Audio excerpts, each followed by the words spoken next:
Hello and welcome back to Today in the NBA, where today I'm going to be going over the Milwaukee Bucks season preview and recapping their offseason. Now to start off, I'll go over their roster. Starting point guard Drew Holiday, starting shooting guard Grayson Allen, starting small forward Chris Middleton, starting power forward Giannis Antetokounmpo, and starting center Brook Lopez. This is the same lineup as last year, and it's good that they managed to bring them all back, despite what some people were saying and what we have been hearing about Chris Middleton. Their backup is really good at every position apart from the point guard. At the point guard, they really regret losing Javon Carter and didn't really bring anyone else in. So who knows, we might be seeing some, Marjon Beauchamp running the point guard. It's not going to be pretty, and Drew Holiday might have to play a lot.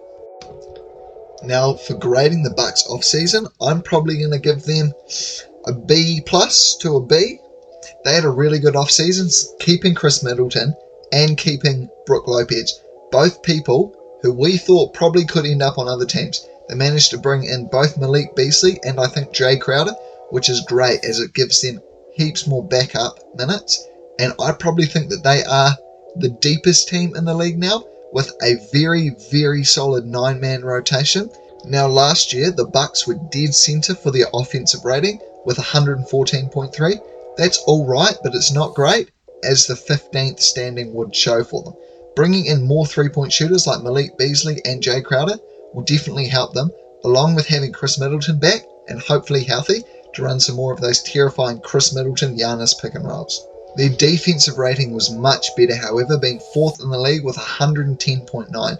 This is really good, and the players that they brought in Malik Beasley and Jay Crowder, are both above average defenders, and I definitely think that they are going to help to improve this stat. Now last year, one thing that they did really well was shoot threes. They were 4th in three-pointers attempted with 40.3, but unfortunately, they were only 10th in three-point percent with 36.8%. Now definitely bringing in Malik Beasley will help that big time. Malik Beasley is a great 3-and-D player and a great three-point shooter. I definitely could see the Bucks next year maybe being second in three-point attempts behind the Warriors, with running Malik Beasley off screens, Grayson Allen, Chris Middleton, even Drew Holiday. Pretty much everyone in their rotation, apart from Giannis, is an above-average three-point shooter, which is a great thing to see, and I definitely think it'll help Giannis' season next year, which will in turn help the Bucks season, as Giannis is the key part of that team. One thing he did struggle with last year was creating in the half court. Now, if there is much more spacing, then there is so much more area of the floor for Giannis to work with in the half court. He is going to be able to create for himself when it comes down to those last few possessions in the game, and they really need an ISO bucket. Overall, next year, I'm not low on the Bucks like a lot of people are after their Miami series this year.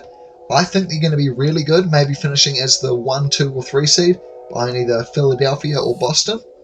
I think they'll be really good. Maybe definitely a second round team, maybe a conference finals team, maybe even a finals team.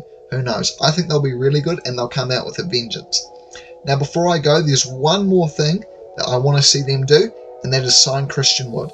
Christian Wood, if he's not going to get picked up by any other team, is probably just going to go to a contender. The Bucks are a contender, a very good one in that, and they could definitely offer him a veteran minimum, which is probably, I think, $3 million a year, somewhere around there, for him to stay, and that would be amazing. Imagine a lineup with Drew Holiday, Grayson Allen or Malik Beasley, Chris Middleton, Giannis, and Christian Wood. Christian Wood's a great three-point shooter. Brook Lopez is also pretty solid, but Christian Wood is so much better on that level, shooting for his career, I think 38% from 3. That and a lineup with Giannis would be amazing. Imagine trying to stop a Giannis-Chris Middleton pick and roll when you have 3 elite three-point shooters spotting up. That would be so hard to stop, and it's something that I definitely want to see the Bucks do next year. Overall, I think the Bucks are in a very bright spot for next year. Maybe not for the future, but that's something that they can definitely work on, especially considering they have probably the second best player in the NBA, and he's only 27-28. And one more bright side that has happened in Summer League has been Marjon Beauchamp. He's been really good, and in case someone goes out with an injury, maybe a Chris Middleton, who has shown that he's getting more injury prone with his older age, Marjon Beauchamp will definitely be happy to slide in there, giving them some shooting, a little bit of ball handling, sort of what Chris Middleton brings, except not quite as good. Anyway, my official prediction for next year is that the Bucks manage to get 54 wins and 28 losses, being the 1 seed in the East. In the playoffs, I think they'll beat Atlanta in 5, then in the second round, beat the Cavaliers in 6, make it to the conference finals, and finally lose to the Boston Celtics in 7. I think Giannis will be an all-star and an all-NBA player. Giannis, Drew, and Brook Lopez will all be all-defensive players, with Giannis finishing second in the MVP voting. Anyway, that does it for today's video. Thank you all for watching. Check out some of my old videos, and I'll see you all in the next one.